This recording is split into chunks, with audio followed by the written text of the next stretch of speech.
गुंडों के झुंड आज जंग की घड़ी की तुम गुहार दो। मेरे साथ है भारतीय जनता पार्टी महरौली जिला प्रभारी छत्रपाल सिंह वाल्मीकि और करते हैं बात केजरीवाल जी की कथनी और करनी में फ़र्क को देखते हुए कि आज वो क्या कर रहे हैं और कल तक क्या कहते रहे। छत्रपाल जी आज सभी विपक्षी नेताओं से मिल रहे हैं।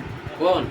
एक अरविंद केजरीवाल मुख्यमंत्री दिल्ली, और कल तक उनका व्यवहार उनको दोषी ठहराने का, उनको कोसने के अलावा बहुत तरह के लांछन लगाना, आरोप लगाना और फिर उनके ऊपर वापस माफ़ी मांग लेना और फिर दोबारा से जब भी जिसकी भी ज़रूरत होती है उस पर आरोप लगाना और भूल जाना वाली नीति पे चलते हुए आज वो क्या कर रहे हैं, जो आप ही बताइए।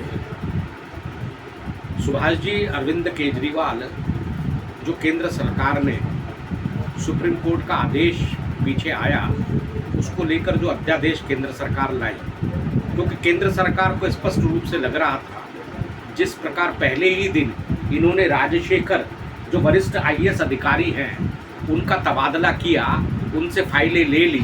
आशीष मोर जो दलित अनुसूचित जाति का अधिकारी हैं बहुत बड़े, उनके कार्यालय से, उनके ऑफिस से फाइलें उठवा ली। तो इससे स्पष्ट दिख रहा था कि ये व्यक्ति उस अधिकार का दुरुपयोग करने वाला है। उसको लेकर के केंद्र सरकार ने एक अध्यादेश लाई और उसमें तय कर दिया कि किस प्रकार का काम चलेगा और कैसे अधिकारियों का तबादला और कौन नियंत्रण करेगा प्रशासनिक अधिकारियों को। आज इसने जो व्यवहार किया है ये अब उन सब नेताओं के पास जा रहा है जिनको कल तक ये व्यक्ति भ्रष्टाचारी कहता था और कहता था इनके, अब जैसे शरद पवार जी के पास कल वो गए, शरद पवार जी उनके लिए उसने कहा, एक ट्वीट है उसका, वो कहता है हमारे पास जो है शरद पवार जी के स्विस बैंक अकाउंट नंबर है, तो इस व्यक्ति को तो जेल में होना चाहिए।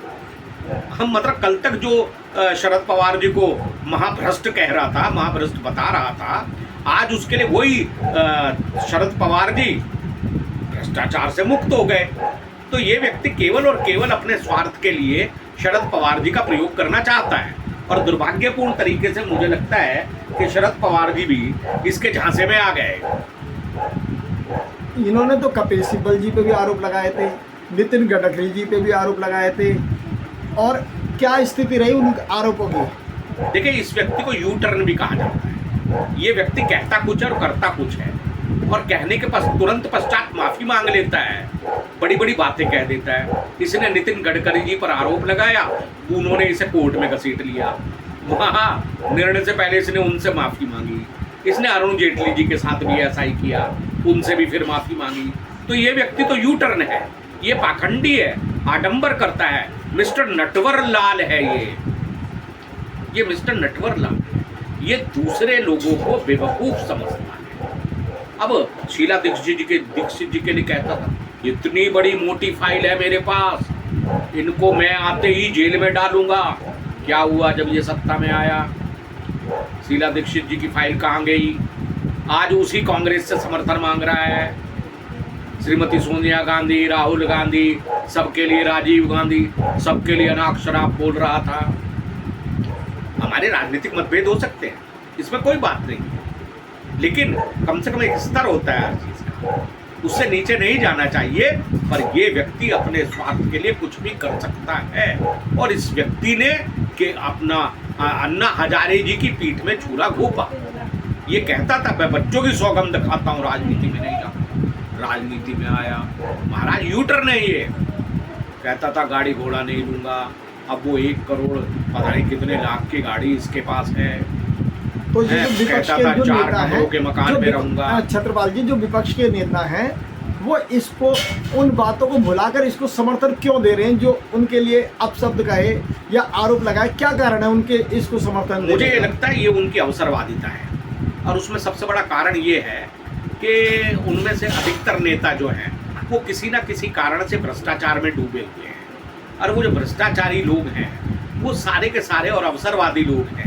उनके हाथ से सत्ता निकल चुकी है, आज वो कुर्सी को लेकर तड़प रहे हैं, तो चाहते हैं उनको कुर्सी वापस मिले, तो ये सारे ऐसे भ्रष्टाचारी, लुटेरे, अवसरवादी इकट्ठा होकर एक ईमानदार प्रधानमंत्री पर आक्षेप करते हैं। उनके मार्ग में, देश के विकास में ये लोग रोड़े अटका रहे हैं। इनका शासन रहा, लंबे समय कांग्रेस ने शासन चलाया, उनको काम करने से किसी ने नहीं रोका था। लेकिन इन्होंने तो वैक्सीन में भी भारतीय जनता पार्टी को देखा, जबकि भारतीय जनता पार्टी के इस शासनकाल में नरेंद्र मोदी जी ने मानवीय हितों को ध्यान में रखते हुए जो कोरोना से पीड़ित अन्य देशों के नागरिक थे, ऐसे 80 देशों को कोरोना वैक्सीन भेजी। 80 देशों को कोरोना वैक्सीन। इसी का परिणाम लगता है कि आज सभी ने बॉस माना, पैर छुए और भारत का जो पूरा जो प्राचीन इतिहास था, जो प्राचीन सम्मान था, उन्हें प्राप्त हुआ, जो कि इस बार देखने में नजर आया 3 देशों की यात्रा के समय। सुभाष जी देखिए, ये तो निश्चित रूप से भारत महान परंपरा वाला देश रहा है, भारत महान संस्कृति वाला देश रहा है। यहाँ भगवान बुद्ध हुए हैं, यहाँ भगवान राम हुए, यहाँ भगवान कृष्ण हुए। ये महान देश रहा है। स्वामी विवेकानंद जी महाराज गए रहे, शिकागो की धर्म संसद का उनका ऐतिहासिक भाषण सबको पता है। तो भारत महान देश रहा है और ये सोने की चिड़िया कहलाता रहा है। इस देश के अंदर लोगों का आने का केवल और केवल एक ही कारण था, विदेशियों का, कि वो भारत को लूटने के लिए आए। उन्होंने भारत को लूटा, भारत को लूटने के लिए आए और उन्होंने ऐसा किया।